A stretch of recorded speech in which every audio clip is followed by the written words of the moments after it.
আসসালামু আলাইকুম প্রিয় দর্শক, ওয়েলকাম ব্যাক টু গ্রামীণ কিচেন উইথ আখি।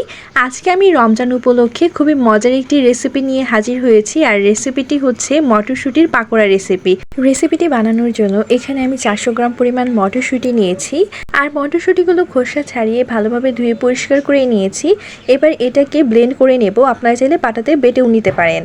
মটরশুঁটি ব্লেন্ড করা হয়ে গিয়েছে। দেখতেই পাচ্ছেন আমি মটরশুঁটিটা বেশি পাতলা করিনি, মটরশুঁটি পুরোপুরি ব্লেন্ড করিনি, একটু শক্ত রাখার চেষ্টা করেছি, এতে করে পাকোড়াগুলো ক্রিস্পি হবে। এখন আমি এতে বাকি উপকরণগুলো অ্যাড করে নেব। প্রথমে হাফ চা চামচ পরিমাণ হলুদের গুঁড়া দিয়ে দিলাম, হাফ চা চামচ পরিমাণ মরিচের গুঁড়া দিয়ে দিলাম। ঝাল যে যেমন পছন্দ করেন সেই অনুযায়ী দিয়ে নেবেন। স্বাদ মতো লবণ দিয়ে দিলাম। 1 কাপ পরিমাণ পেঁয়াজ কুচি দিয়ে দিলাম। কিছু ধনিয়া পাতা কুচি দিয়ে দিলাম। 2 থেকে 3টা কাঁচামরিচ কুচি দিয়ে দিলাম। 1 চা চামচ পরিমাণ আদা রসুন বাটা দিয়ে দিলাম। এবার সবগুলো উপকরণ হাত দিয়ে ভালোভাবে মিশিয়ে নেব।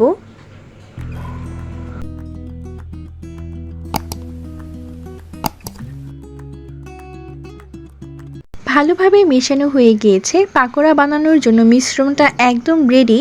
এই পর্যায়ে আমি পাকোড়া ভাজার জন্য চলে যাব। পাকোড়া ভাজার জন্য চুলায় একটি প্যান বসিয়ে এতে অল্প পরিমাণে তেল গরম করে নিয়েছি। আজকের পাকোড়াটা আমি অল্প তেলে ভেজে দেখাবো। তেল ভালোভাবে গরম হয়ে গিয়েছে। এবার অল্প করে মিশ্রণ নিয়ে পাকোড়ার শেপ দিয়ে পাকোড়াগুলো তেলে দিয়ে দিব। এক এক করে সবগুলো পাকোড়া দিয়ে দিব। চুলার আঁচ মিডিয়াম থেকে একটু লোতে রেখে পাকোড়াগুলো ভেজে নেব। এতে করে পাকোড়াগুলো মুচমুচে আর ক্রিস্পি হবে। এখনও আমার চ্যানেলটি যারা সাবস্ক্রাইব করেননি তারা অবশ্যই আমার চ্যানেলটা সাবস্ক্রাইব করে দিবেন। সবগুলো পাকোড়া দেওয়া হয়ে গিয়েছে। এবার এক পাশ ভালোভাবে মুচমুচে করে ভেজে নেব। পাকোড়াগুলোর এক পাশ ভালোভাবে ভাজা হয়ে গিয়েছে। এবার সাবধানের সাথে পাকোড়াগুলো উল্টিয়ে দেব।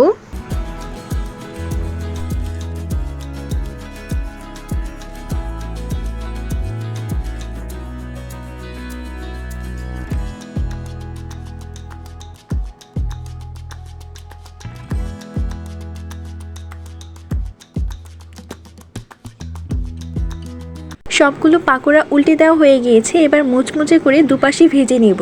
আজকের ভিডিওটি আপনাদের কাছে কেমন লেগেছে তা কিন্তু অবশ্যই কমেন্টে জানাবেন। পাকোড়াগুলো একটু সময় নিয়ে ভাজতে হবে, তা না হলে ক্রিস্পি হবে না। এখন যেহেতু রমজান মাস, আপনারা চাইলে এই রেসিপিটি ইফতারিতে পেঁয়াজুর পরিবর্তে রাখতে পারেন। খুব কম সময়ে ও অল্প উপকরণে এই রেসিপিটি বানানো যায়। পাকোড়াগুলো ভালোভাবে ভাজা হয়ে গিয়েছে। এবার পাকোড়াগুলো উঠিয়ে রাখবো। আজকের রেসিপিটি সম্পর্কে কোনো জিজ্ঞাসা থাকলে তা কিন্তু অবশ্যই কমেন্টে জানাতে পারেন। আমি তার যথাযথ রিপ্লাই দেওয়ার চেষ্টা করব। সবগুলো পাকোড়া ভাজা হয়ে গিয়েছে। এবার আমি আপনাদের দেখার সুবিধার্থে পাকোড়াগুলো পরিবেশন করে দেখাচ্ছি। দেখতেই পাচ্ছেন পাকোড়াগুলো কতটা ক্রিস্পি হয়েছে। এরকম সহজ ও মজাদার রেসিপি পেতে হলে গ্রামীণ কিচেন উইথ আখি চ্যানেলের সাথেই থাকুন। আজকের মতো এখানেই বিদায় নিচ্ছি। দেখা হবে পরবর্তী ভিডিওতে নতুন কোনো রেসিপি নিয়ে। সে পর্যন্ত সকলেই ভালো থাকুন, সুস্থ থাকুন। আল্লাহ হাফেজ।